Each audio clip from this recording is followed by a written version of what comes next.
Hello students, आज मैं बीपीसीसी 113 understanding and dealing with psychological disorder का ब्लॉक 1 आपके साथ शेयर करूंगी। और इसमें मैंने बहुत सारे इम्पोर्टेंट क्वेश्चन को शॉर्ट फॉर्म में बना के दिया है। वो आपके लिए काफी हेल्पफुल रहेंगे और आप अपने अकॉर्डिंग उसको लेंथी भी कर सकते हो। और स्टूडेंट का फीडबैक मेरा अच्छा ही रहा है, तो इससे मेरे को और मोटिवेशन मिलता है। आप मेरी वीडियोस को सब्सक्राइब कीजिए, लाइक कीजिए ज्यादा से ज्यादा। मैं BA, BCom, masters, MRD, MSO, psychology सबकी वीडियोस बनाती हूँ, तो आप मेरे को मेल भी कर सकते हो। और ताकि मैं ज्यादा से ज्यादा वीडियो आपको शेयर कर सकूं और आपको एग्जाम के लिए काफी वो हेल्पफुल हूँ, तो प्लीज आप मेरी वीडियो को सब्सक्राइब कीजिए ज्यादा से ज्यादा। इसके जो टॉपिक रहेंगे आपके, जो हम कवर करने वाले हैं, सबसे पहला हमारा इंट्रोडक्शन रहेगा। सेकंड रहेगा what is schizophrenia, overview on the symptom of schizophrenia, types of schizophrenia, biological causal factors, psychological and culture causal factors of schizophrenia, that is stress model of schizophrenia, treatment of schizophrenia, important topic। और उसके बाद last में summary रहेगा, ठीक है। और इसमें जो कई बार क्वेश्चन, बायोलॉजिकल के क्वेश्चन कई बार आ चुके हैं, साइकोलॉजिकल कल्चर कैजुअल फैक्टर्स इसके आ सकते हैं, इसके ट्रीटमेंट आ सकता है, मॉडल्स भी इम्पोर्टेंट है। इसमें सबसे पहला हमारा रहेगा इंट्रोडक्शन। इस सेशन में हम जो डिस्कस करेंगे clinical pictures of schizophrenia. Second में हम elaborate of positive negative, disorganized symptoms of schizophrenia, discuss the different types of schizophrenia, identify other psychotic disorder, elaborate on the biological etiology of schizophrenia, describe the psychological and cultural factor of schizophrenia, explain the treatment of schizophrenia। ये introduction में ही रहेगा आपका। DSM and ICD. What are they? DSM stand by Diagnosis and Statistical Manual of Mental Disorder. It is a handbook used to diagnose mental disorder. It provides clear criteria for the classification and diagnosis of mental disorder. Her disorder को systematically categorise किया गया है और ये publish हुआ था APA के according.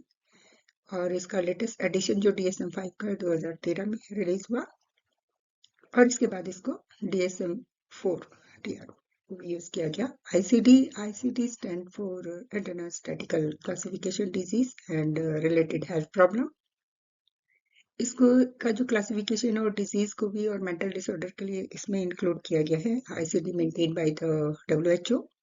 DSM में डिस्कस जो कोर्स ICD को भी इसको काफी लेवल पे फॉलो किया गया है, और इसका लेटेस्ट वर्जन ICD-2 है। और इसको it was accepted 2019 and came into effect from 2022 onwards.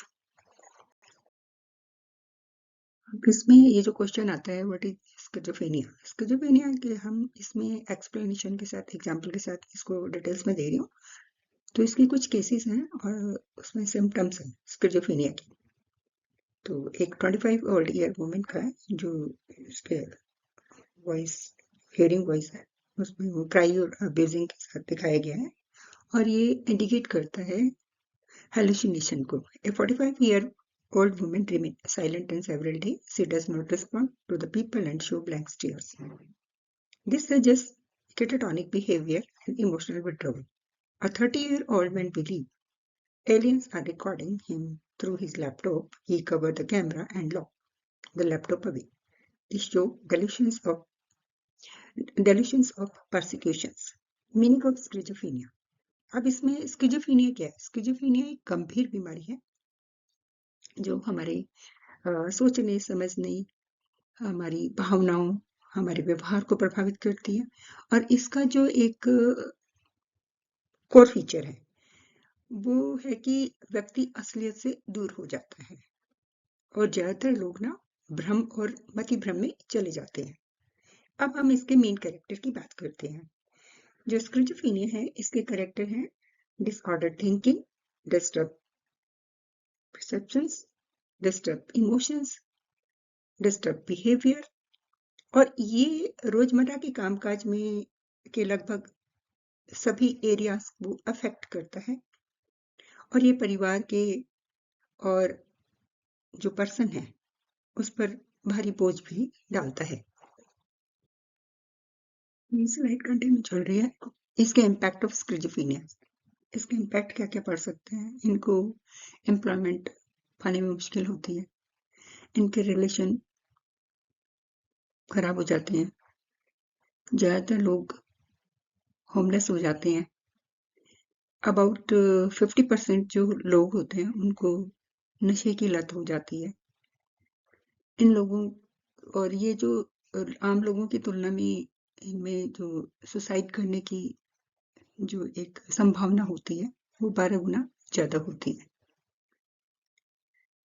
अब स्टिग्मा और रिकवरी कैसे होती है। इन लोगों में ना ज़्यादातर जो पीपल्स होते हैं इसमें इन लोगों को कलंक और भेदभाव फेस करना पड़ता है। सोसाइटी में इनको एक तरह से भेदभाव किया जाता है, मजाक उड़ाया जाता है इनके साथ, और उनको सोसाइटी में कम आंका जाता है। फैमिली भी उनको सपोर्ट नहीं करती, छोड़ देती है। इलाज के बाद भी ये लोग कम ही रिकवरी कर पाते हैं। सिजियोफ्रेनिया स्पेक्ट्रम डिसऑर्डर जो है DSM-5 में इंक्लूडेड जो स्किज़ोफ्रेनिया है under schizophrenia spectrum and other psychotic disorder. इससे रिलेटेड जो भी चीजें इसके अंदर आती हैं ये है स्किजो अफेक्टिव डिसऑर्डर, स्किज़ोफ्रेनिफॉर्म डिसऑर्डर, डेल्यूशंस डिसऑर्डर और ब्रीफ साइकोटिक डिसऑर्डर।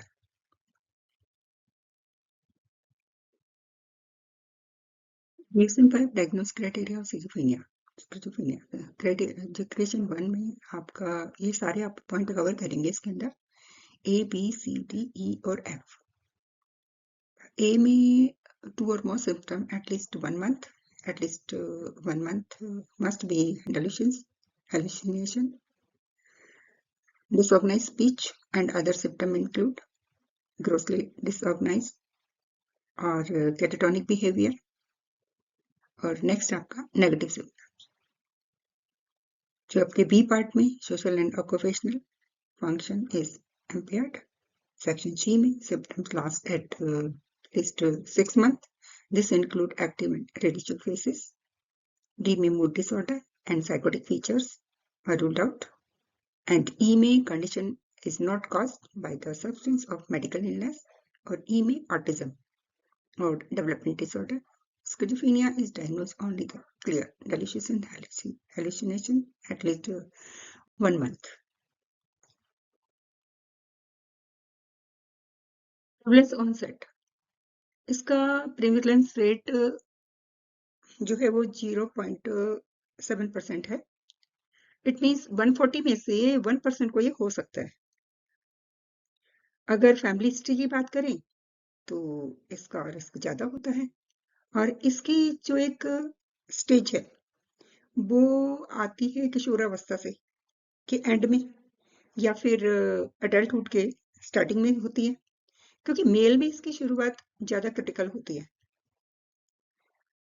एस्ट्रोजन की जो सुरक्षात्मक रोल होता है उसकी वजह से फीमेल में ये थोड़ा देर से होता है।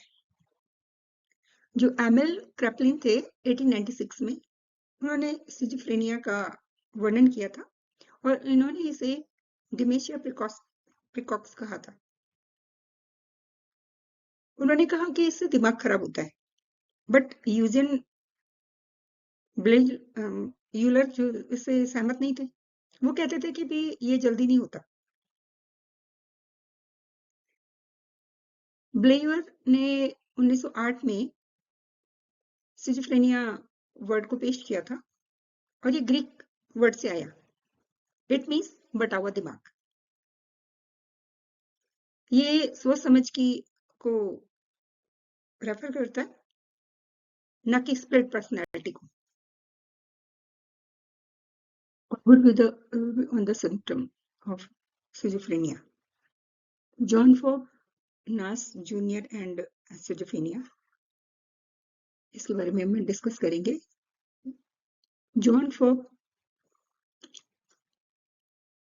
नास जूनियर को नोबेल पुरस्कार इकोनॉमिक साइंस में 1994 में मिला था और इन्होंने मैथमेटिकल ये एक मैथमेटिकल जीनियस थे। ज्यादातर ये सिजोफ्रेनिया के बीमारी से पीड़ित रहे, उनकी लाइफ ऐसी ही रही और उनका जो बीमारी जो तो उन्होंने अपनी जो लाइफ को ना एक ब्यूटीफुल माइंड एक मूवी है उसमें इन्होंने इसको दिखाया है। बचपन में अकेले रहने वाले ये काफी अंतर्मुखी थे, इंट्रोवर्ट थे और ये जो सोशल इंटरेक्शन से बचते थे। उनकी इंटेलिजेंसी की एवरेज ना जो थी वो एवरेज से ज्यादा थी, बट परफॉर्मेंस बिल्कुल खराब था। पुअर जो उनकी साउंड स्किल्स की वजह से उनको ना बार बार ये एक उनके जो मम्मी पापा थे वो उनको सोशलाइज होने पर प्रेशर डालते थे, तो बट मजबूर करते थे उनको कि भी तुम सोशल हो। अब यंग होने पे नैश को ऑडिटरी हेलुसिनेशन और डेल्यूशन होने लगे और उनको ना ये हमेशा लगता था कि उनके रूम में कोई है, भ्रम होता था ऐसा जो कि था ही नहीं। और उन्हें ये भी लगता था कि रूसी जासूस उनको सता रहे हैं, ये भी उनको डेल्यूशंस होती थी। तो उन्हें एक सीक्रेट सर्विस एजेंसी के लिए वो काम करने का भी भ्रम था। और उनकी वाइफ ने भी उनका अजीब व्यवहार की रिपोर्ट उनको दी, जैसे कि वो दीवारों पे लिखते थे, वॉल्स वगैरह पे बार बार फोन करते थे। तो कई इसी वजह से कई बार उन्हें हॉस्पिटल में एडमिट भी करना पड़ा, वहां उन्हें इंसुलिन शॉक थेरेपी दी गई। इन सब के बावजूद भी वो 20 साल तक जिंदा रहे। तो इसके सिम्टम्स, सिजोफ्रेनिया के symptoms are divided into 3 categories. सबसे पहला आता है हमारा positive positive symptoms, negative symptoms और डिसऑर्गेनाइज सिस्टम सिम्टम्स। ये जो classification is useful to understand causes and treatment. Positive symptoms. Positive symptoms are access and additions to normal behavior. They include bizarre and unusual experience. They usually have sudden onset and acute episode. Prognosis is relatively better. Delusion or false belief help despite evidence. ये ज्यादातर 90% लोग जो होते हैं schizophrenia से पीड़ित होते हैं। Types of delusions. Persecutory delusions, belief of being harmed or followed. Example, belief that spies and seizing them. Control delusions, belief thought or action control include the initiations, withdrawal and broadcasting. Grandiose delusions, उसके बाद somatic delusions, ideas or apparent belief that event refer personality onset. Delusions are influenced by culture and technology. Modern delusions include surveillance through the internet or mobile phone. Hallucinations are sensory experience without external stimuli. They are common in schizophrenia. The hallucinations, types of hallucinations, auditory, visual, olfactory, tactile, gustatory, auditory hallucinations of a voice. They are distressing and frightening. People may act on hallucinations in severe cases.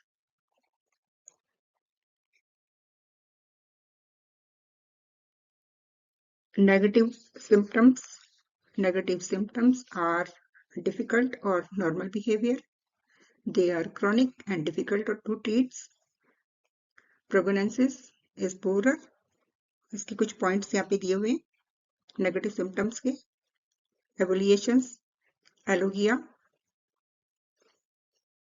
Anhedonia, आइसोलेटी और flat effect.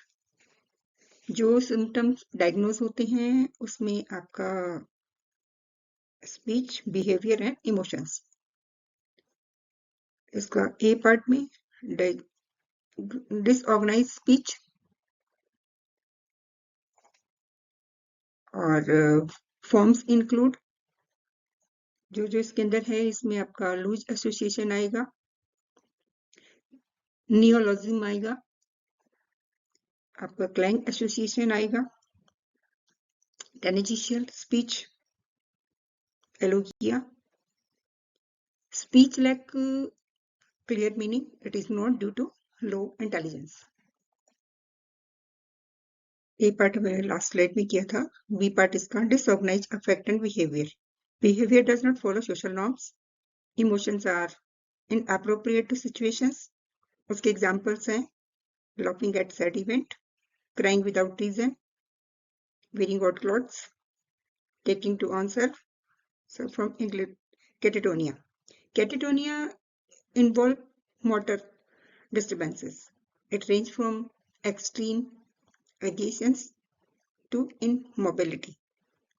इसके जो symptoms हैं वो waxy flexibility हो गया, किसी हो गया. और जो DSM-5 है उसमें catatonia is not separate disorder. ये एक साइकेट्रिक कंडीशन है. Types of schizophrenia. Amyl captain ने इसको क्लासिफाई किया है 3 कैटेगरीज में, 3 सब type: paranoid, disorganised or catatonic. ये जो सब टाइप्स हैं ये इन सबका जो यूज हुआ है, इन सब टाइप्स का यूज DSM-4 तक किया गया. DSM-5 में सब टाइप्स हटा दिए गए. क्यों? क्योंकि सिम्टम्स जो थे वो ओवरलैप होते हैं और पैटर्न भी टाइम के साथ बदलता है. अब पैरानॉइड स्किज़ोफ्रेनिया, इसमें भ्रम और मति भ्रम होते हैं. डिसऑर्गेनाइज स्पेस जो होता है इसमें ये behaviour catatonia is not prominent. उत्पीड़न में भ्रम आम बात होती है और पर्सन को लगता है कि वो उसे देख रहे हैं, उसको हार्म कर रहे हैं. ये फैमिली फ्रेंड्स पे शक कर सकते हैं. और बड़पन में भ्रम तो जब कोई बड़े होते हैं तो ये तो रिलेशंस कॉमन सी बात होती है. और इसको ये लगता है कि ये काफी पावरफुल है, काफी फेमस है, उनके पास स्पेशल एबिलिटी है. लेकिन इनका जो जजमेंट होता है वो पुअर होता है और इनका अनियमित व्यवहार कर सकते हैं ये. और इसी वजह से कई बार इनकी साथ लड़ाइयाँ वगैरह भी हो जाती हैं, हिंसा हो जाती है. कॉग्निटिव फंक्शन इनकी बेटर होती है और पूर्वानुमान भी काफी बेटर होता है. अब आता है डिसऑर्गेनाइज स्किज़ोफ्रेनिया. इसमें कुछ चीजें हावी रहती हैं. डिसऑर्गेनाइज स्पीच हो गया, डिसऑर्गेनाइज बिहेवियर हो गया, फ्लैट और इनएप्रोप्रिएट इफेक्ट्स हो गए,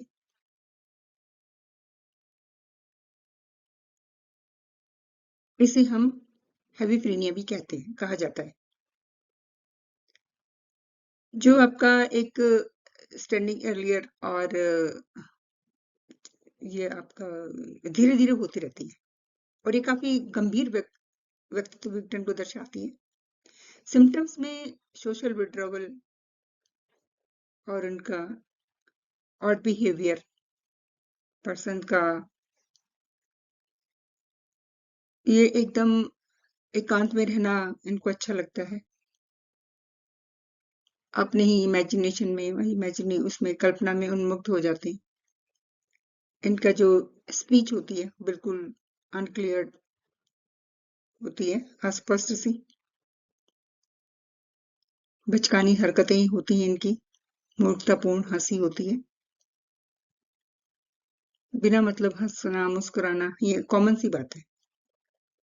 इनका जो व्यवहार होता है बहुत अजीब सा हो जाता है, अप्रत्याशित होता है। डेली वर्क फंक्शन बहुत मुश्किल होता है और पूर्वानुमान आमतौर पे खराब होता है। नंबर थर्ड में अब आपका आता है कैटाटोनिक सिजोफ्रेनिया। ये सब टाइप्स मार्क होते हैं मोटर डिस्टरबेंस से। इसके जो सिम्टम्स इंक्लूड होते हैं इसके अंदर रेजिडिटी हो गया, एगेशंस हो गया और इनका अजीब सा पोस्चर। ये पर्सन कई बार मोम की तरह बहुत फ्लेक्सिबल होते हैं और कभी-कभी ये लंबे समय तक they remain motionless long period, लंबे समय तक एक जैसे ही बने रहते हैं और इनमें कभी-कभी मोटर एक्टिविटी दिखाई देती है। म्यूटिज्म भी प्रेजेंट होता है, इकोलेलिया, इकोप्रेसिया भी इसमें दिखते हैं। इनका अजीब सा पोस्चर होता है, कॉमन नजर आता है ये अजीब सा चेहरा इनका। अनडिफरेंशिएट टाइप्स जो होते हैं ये कैटेगरी में इंक्लूड होते हैं, कभी-कभी ये फिट नहीं होते, क्लियर नहीं नजर आता सब टाइप्स इसमें। इसमें जो सिम्टम्स सिजोफ्रेनिया के कभी-कभी दिखाई देते हैं, विदाउट डोमिनेंट पैटर्न के दिखाई दे जाते हैं। और जो रेडिशुअल टाइप है ये इंडिविजुअली इनको साइकोटिक एपिसोड हुआ होता है और इनके सिम्टम्स लंबे समय तक नहीं रहते। रेजिडुअल सिम्टम्स में जो जो चीजें इंक्लूड होती हैं, जैसे इनका सोशल विड्रॉवल हो गया, फ्लैट इफेक्ट हो गया, पुराने विचार हो गए, एक्टिविटी कमी होती है इनके अंदर, तो these symptoms are mild but present.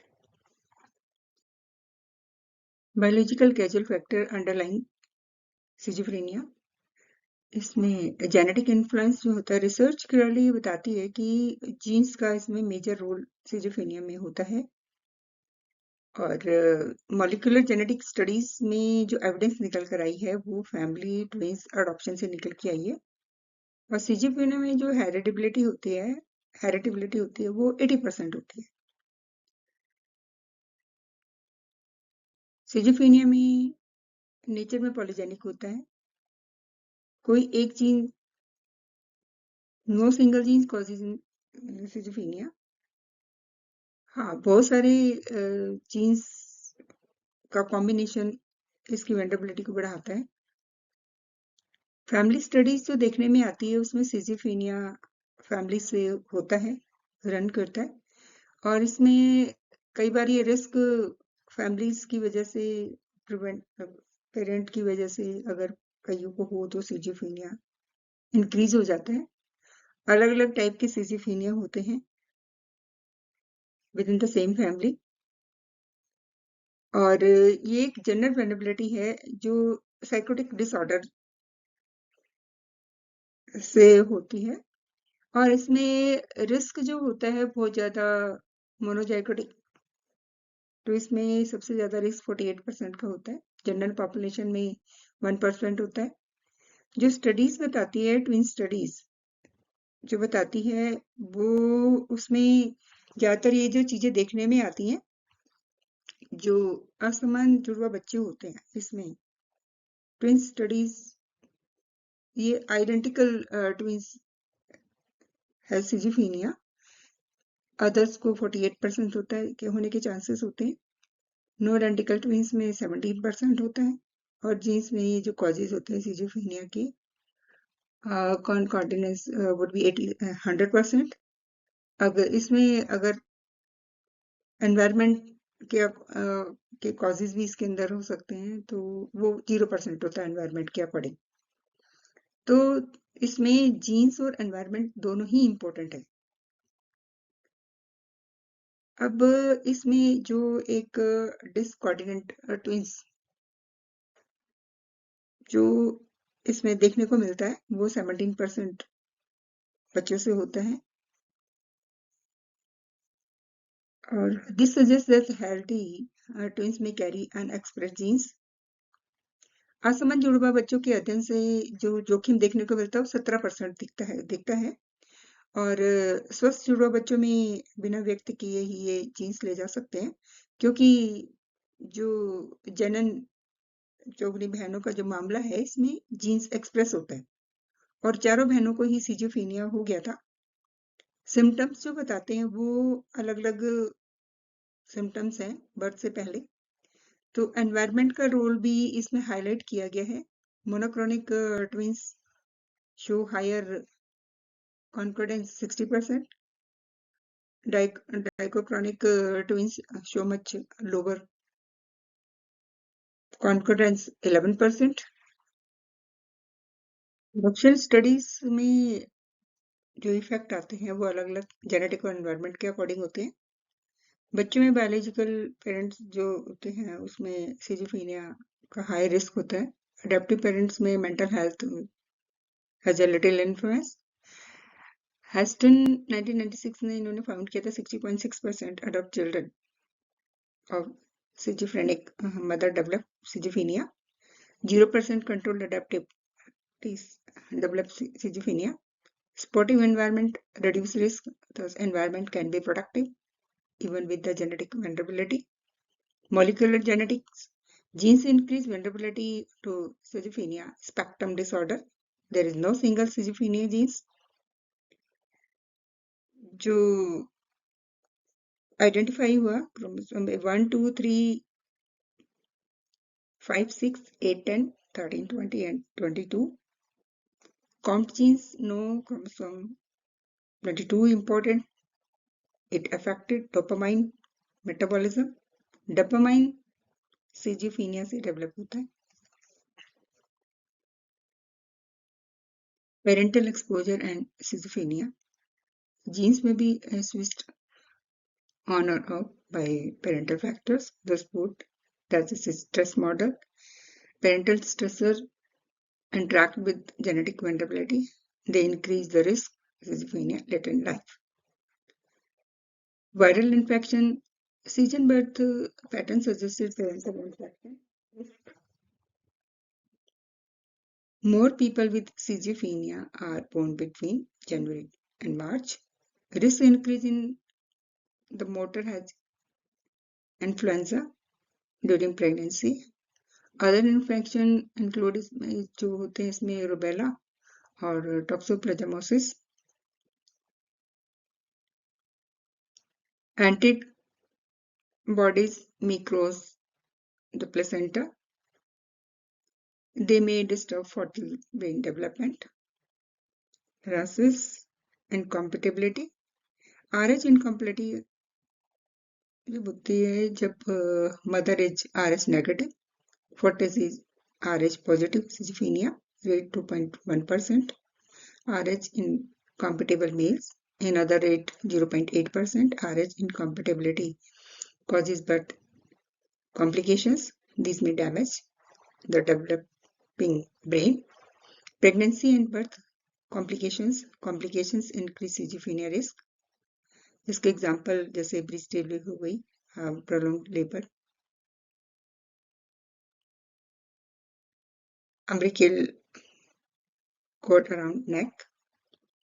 Brain damage during critical period is important.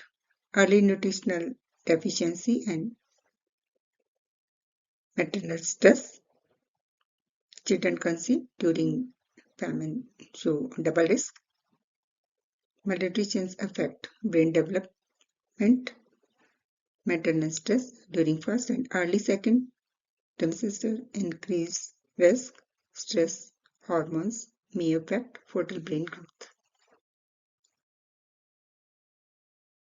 Neuro developmental factor, कुछ रिसर्च बताती हैं कि सिजोफ्रेनिया एक न्यूरो डेवलपमेंट डिसऑर्डर है। ये जन्म से पहले भी दिमाग में होने वाली चोट के कारण हो सकता है,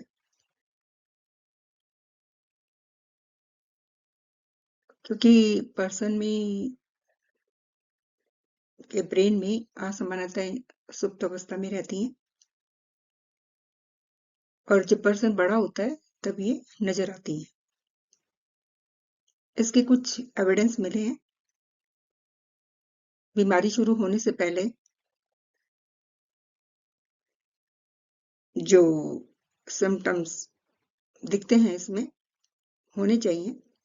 इन्होंने होम वीडियो पर कुछ डायग्नोज किया तो पता चला unusual hand movement, favour positive facial expression, more negative facial expression. तो जो ये देखा गया कि जो प्रोस्पेक्टिव स्टडीज जो आइडेंटिफाई करती है ये हाई रिस्क चिल्ड्रन में एक जेनेटिक कमजोरी वाले बच्चों में हाई रिस्क होता है, उसकी पहचान की गई और इसमें जो होता है ना सामाजिक क्षमता से कम रेटिंग दी गई इन्होंने इनको। सिजोफ्रेनिया का एक मजबूत जैविक बेस भी होता है, आधार होता है और इसका जो एक चीजें जो इनके तो दिमाग की संरचना में अंतर का अध्ययन किया गया।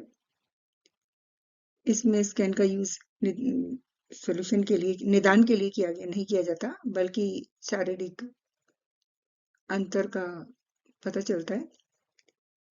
ब्रेन वॉल्यूम की बात करें तो बहुत सारी स्टडीज बताती हैं कि ब्रेन के जो पेडिकल्स बढ़े हुए होते हैं। 1927 में पोस्टमार्टम के स्टडीज में ये बताया गया, तब पता चला ये चीजें ये इंडिकेट करती हैं कि जो ब्रेन टिश्यूज की पुअर डेवलपमेंट होती हुई और श्रिंकेज, ब्रेन एरिया श्रिंकेज हुआ, तो there is about 3% reduction in overall brain volume. This reduction is even the recent onset. Abnormality may exist before the illness begin. Brain volume reduction is not progressively degenerative. बहुत सारी studies में grey part जो दिखता है उससे पता specific brain area में structural असमानताएं पाई जाती हैं। इसमें टेम्पोरल लॉब्स हो गया, एमिगडाला हो गया, हिप्पोकैम्पस हो गया, थैलेमस हो गया। ये नॉर्मलिटी जो अब नॉर्मलिटी होती है ये जन्म से पहले ही शुरू हो सकती है। फ्रंट लॉब्स में प्रीफ्रंटल कॉर्टेक्स ये कम में ऐसे कम एक्टिविटी देखी जा सकती है। फ्रंटल लॉब कॉर्टेक्स इससे जुड़ी होती है। नेगेटिव सिम्पटम हो गया, अटेंशन हो गया, कॉग्निटिव डिफेक्ट्स हो गए। प्रीफ्रंटल कॉर्टेक्स में न्यूरॉन की डेंसिटी कम होती है और अब नॉर्मल वाले लोगों में इनहिबिटरी इंटरन्यूरॉन की कमी होती है। इससे ब्रेन की एक्टिविटी का जो कलेक्शन खराब होता है, दिमाग हैंडल नहीं कर पाता और स्ट्रेस को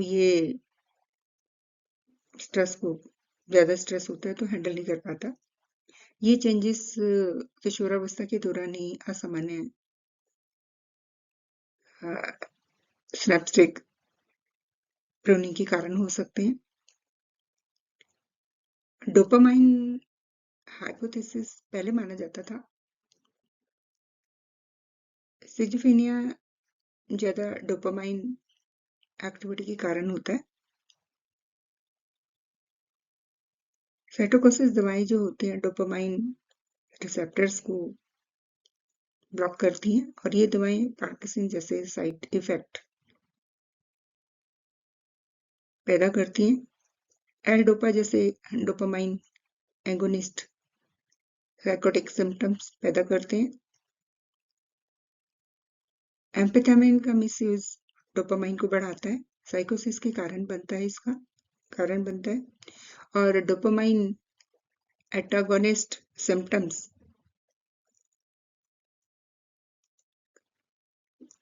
ये इसको कम करता है, जबकि डोपामाइन एगोनिस्ट सिम्टम्स को खराब करते हैं। हालांकि ये जो सिजोफ्रेनिया वाले लोग ज्यादातर डोपामाइन पैदा नहीं करते।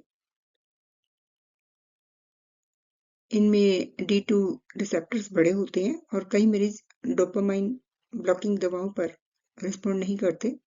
नेगेटिव सिम्टम इन दवाओं पर खराब प्रतिक्रिया देते हैं। ये पॉजिटिव सिम्टम्स को अच्छे ढंग से समझते हैं। डोपामाइन सिजोफ्रेनिया का रिलेशन काफी कॉम्प्लेक्स है। Specific brain area structural abnormality are found in temporal lobes, amygdala, hippocampus, thalamus। ये जो abnormality स्टार्ट होती है begin parentally। Reduce activity observe की गई है फ्रंटल लोब में, स्पेशली फ्रंटल लोब कॉर्टेक्स। इसमें इनका जो लिंक होता है फ्रंटल लोब डायफंक्शन लिंक है किससे? नेगेटिव सिम्टम से, अटेंशन एंड कॉग्निटिव डिफिट से। Low neuro density in prefrontal cortex. People with schizophrenia lack sufficient inhibitory antineurons. This leads to poor regulation of brain activity. As a result, the brain cannot handle normal stress effectively. ये जो changes आते हैं due to abnormal synaptic pruning during the adolescent, neurochemical factors में dopamine hypothesis जो होता है इसमें इसका एक एक्सेस डोपामाइन एक्टिविटी हो जाती है। कई बार ये सपोर्ट करता है इस हाइपोथेसिस को। Antipsychotic drugs block dopamine receptors. These drugs produce Parkinsonian side effects, dopamine against the psychotic symptoms।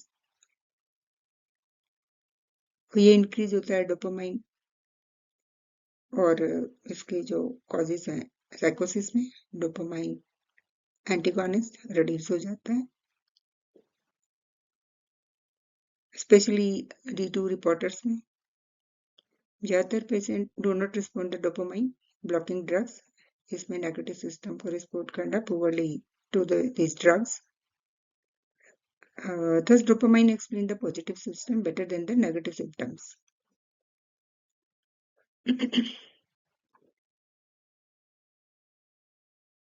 Glutamate hypothesis. Glutamate as an excitatory neurotransmitter. ये receptors NMDA के receptors हैं।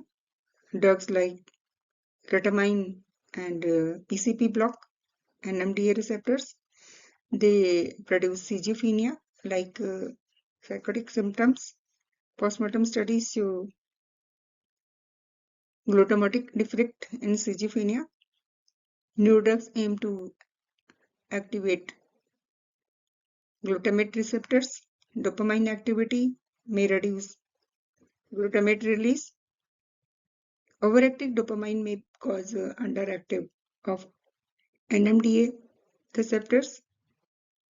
न्यूरोकॉग्निटिव फैक्टर्स में जो आपका peoples with schizophrenia show cognitive defects, इनका poorly perform होता है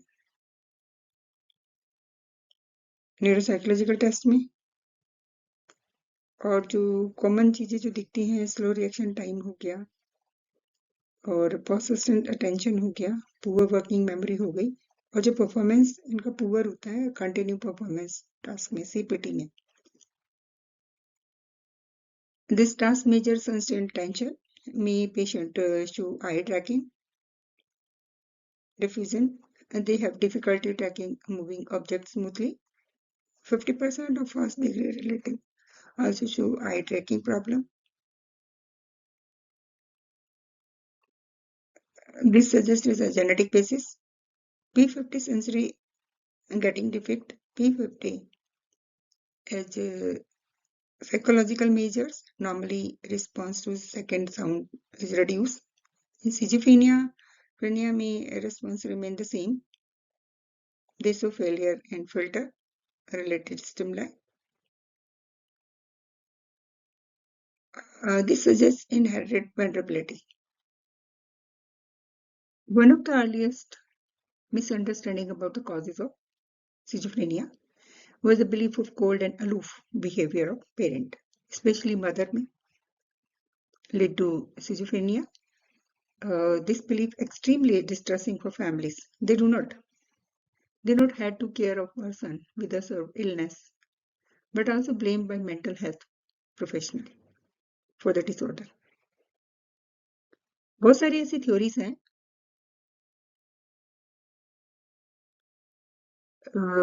जिसमें आप जैसे एक one such theory was double bind hypothesis proposed by the grocery Benson.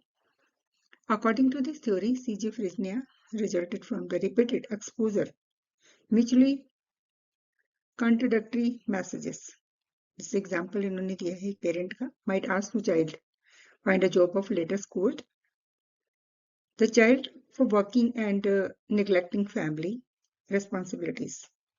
ये जो कॉन्फ्लिक्ट मैसेज आ रहे हैं, कॉन्फ्लिक्ट वाले मैसेज, इसमें जो डिसऑर्गेनाइज थिंकिंग का कॉज नजर आ रहा है. Literature shows disorganized communication is not a cause of schizophrenia. It is instead of result of interacting with the severely ill and disorganized individuals.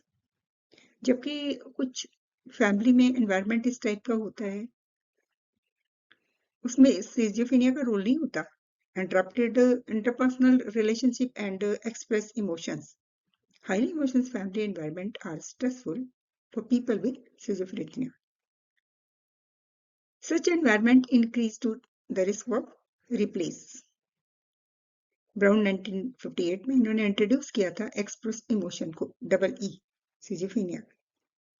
इसमें जो चीजें इंक्लूड हुई, एक तो आपका emotional over involvement, hostility, excessive criticism by family members, और जो patient living the family high express emotions experience more replace.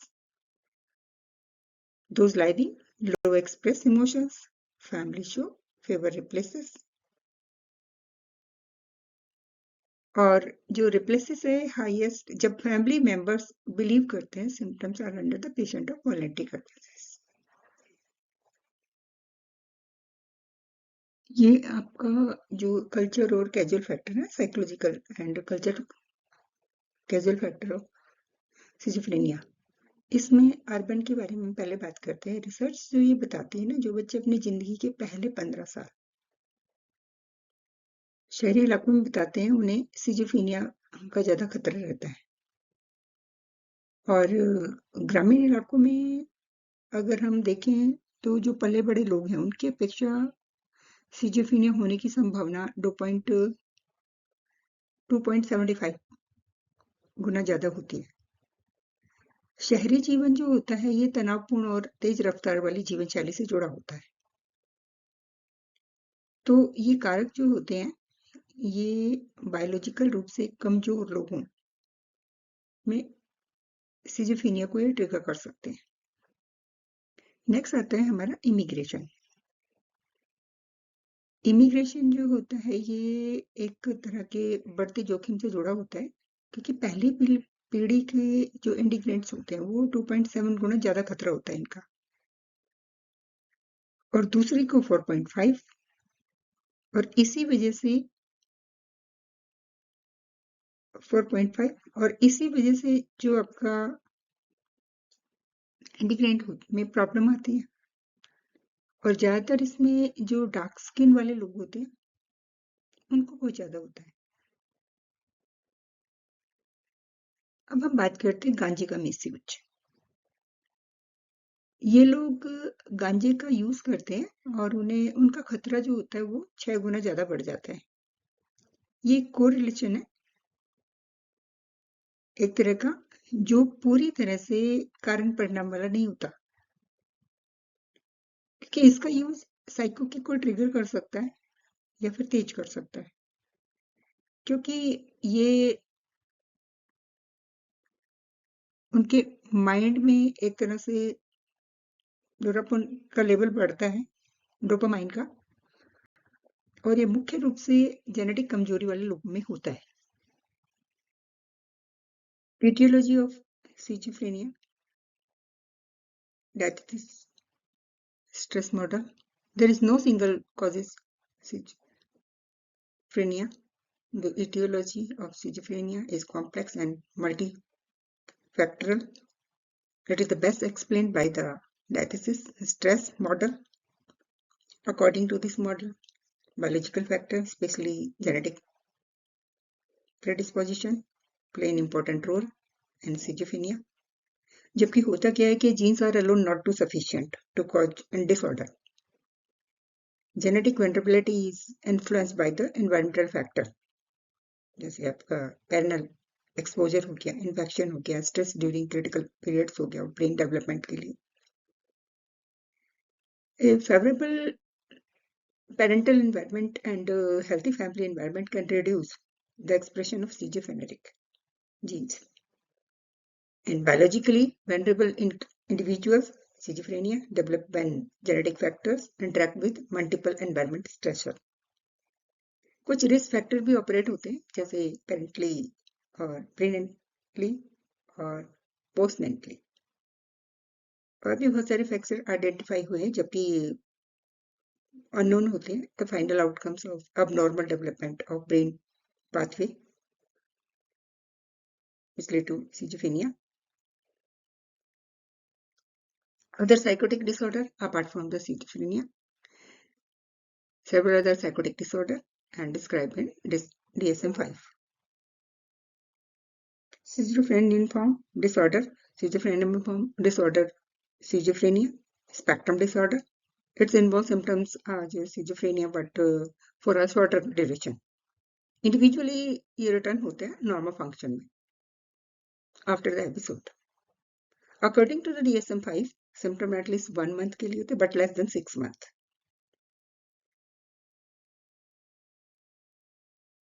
और diagnosed भी होते हैं schizophrenia, schizophrenic affective disorder and mood disorder, and symptom less than 1 month and diagnosed in brief psychotic disorder. DSM-5 criteria for schizophrenia disorder, 2 or more of the following symptoms for at least 1 month: delusions, hallucination, disorganized speech, grossly disorganized or catatonic behavior, negative symptoms, और B में इसका duration रहेगा 1 to 6 month. C में mood disorder with psychotic features are ruled out, and D not due to substance use or medical conditions. Schizoaffective disorder. Schizoaffective disorder includes symptoms of schizophrenia and mood disorder. The prognosis is generally poor. Individual face long-term difficulty in functioning. DSM-5 criteria for schizoaffective disorder: uninterrupted illness with schizophrenia symptoms and major mood episode, delusions or hallucination, for at least 2 weeks without mood symptoms. Mood symptoms present are most of the illness, not due to substance or medical condition. इसके types होंगे bipolar types और depressive type. Delusional disorder. Delusional disorder is corrected by the persistent or fixed delusions. Other symptoms of schizophrenia are usually absent.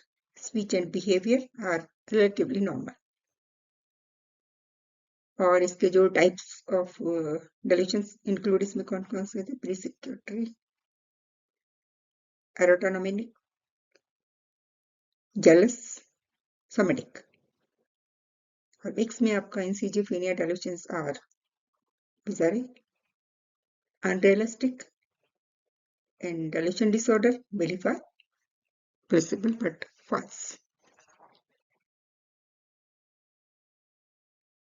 DSM-5 criteria for delusional disorder. इसका A part, one and more delusions for at least 1 month. Criteria for schizophrenia are never met. Function is not markedly impaired. Mood episode are brief if present, not due to substance or medical conditions. अगर मैं briefly psychotic disorder को देखूं तो इसमें involve किया गया है sudden onset psychotic symptoms को. The episode lasts for the short duration. The person return or to normal functioning after recovery. Episodes are often triggered by severe stress. और DSM-5 का क्राइटेरिया साइकोटिक डिसऑर्डर के according A में इसका आएगा one or more of the following delusions, hallucinations, disorganized speech, disorganized or catatonic behaviour. इसकी जो duration है 1 day to less than 1 month और not explained by the other psychotic or mood disorder. Treatment for schizophrenia 1950 के दशक से पहले schizophrenia का इलाज लिमिटेड था, बट एंटीसाइकोटिक मेडिसिन के आने के से काफी इम्प्रूवमेंट हुआ. इसमें बायोलॉजिकल साइकोसोशल तरीके से इसका इलाज शुरू हुआ. बायोलॉजिकल ट्रीटमेंट के लिए इसमें जो सिजोफ्रेनिया के लिए इसमें बायोलॉजिकल इंटरवेंशन की जरूरत रहती है. इंसुलिन कोमा थेरेपी यूज होती है. इसके रिस्क सीरियस होते थे और साइकोसर्जरी और प्रीफ्रंटल लोबोटोमी का भी पहले यूज किया जाता था. ईसीटी ट्राइड था बट सिजोफ्रेनिया के लिए प्रभावी नहीं था. एंटी साइकोटिक दवाएं 1950 में शुरू की गई. इसको न्यूरोलैक्टोसिस भी कहते हैं और ये इसके पॉजिटिव सिम्टम को कम करती है. ये दवाएं डोपामाइन एंटागोनिस्ट के रूप में काम करती हैं. टिपिकल एंटीसाइकोटिक सिम्टम्स को रिड्यूस करती हैं बट टार्डिव डिकेनेसिया जैसे साइड इफेक्ट पैदा करती है. एटिपिकल साइन एंटीसाइकोटिक्स पॉजिटिव और नेगेटिव दोनों ही सिम्टम्स का इलाज करती है. अकेले साइकोथेरेपी सिजोफ्रेनिया को ठीक नहीं कर सकती. साइकोसोशल इलाज मरीजों के लक्षणों को मैनेज करने में मदद करता है और सोशल डेली जो लाइविंग स्किल्स सिखाती है. वोकेशनल ट्रेनिंग जो होती है वो मरीजों को इंडिपेंडेंट बनाती है. फैमिली साइको एजुकेशन ये रिड्यूस करती है और दोबारा बीमारी होने से रोकती है. अगर मैं इसके कंक्लूजन की बात करूं तो जो बट रिजल्ट जो होता है, result are seen when medicine and psychosocial treatment are combined. ये इनको रिड्यूस कर सकता है, रिप्लेस कर सकता है लाइफ से। जैसे ये मैंने एक क्वेश्चन डाला है, ये बुक के बैक के क्वेश्चन है, एक्सप्लेन सिजोफ्रेनिया। इसको मैंने शॉर्ट फॉर्म में दिया है, अगर आप बड़ा बनाना चाहें तो उस हिसाब से अपने अकॉर्डिंग, मार्क्स के अकॉर्डिंग आप उसको। ये इसका क्वेश्चन नंबर 2 है, describe the positive negative symptoms schizophrenia. ये आपका शॉर्ट फॉर्म में भी क्वेश्चन आ सकता है, लॉन्ग भी आ सकता है सिजोफ्रेनिया के साथ मिला के।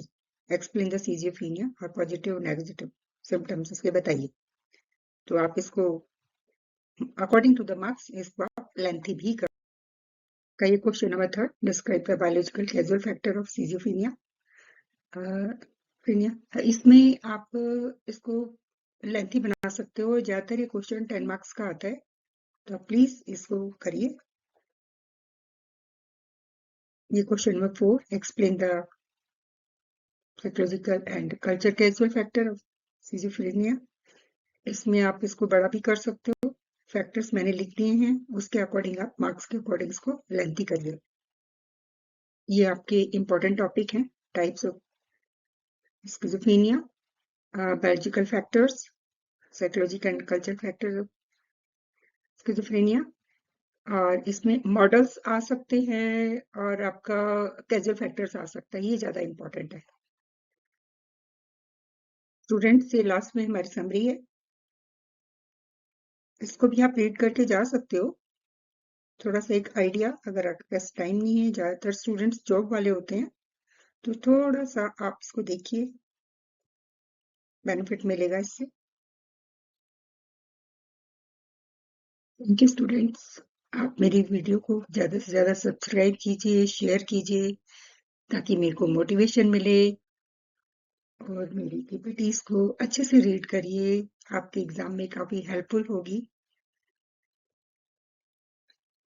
और मेरे को मेल कीजिए, जिस पीपीटी को आप स्टडी करना चाहते हैं वो मेरे को मेल कर दीजिए। मेल एड्रेस मेरा दिया हुआ है मैंने।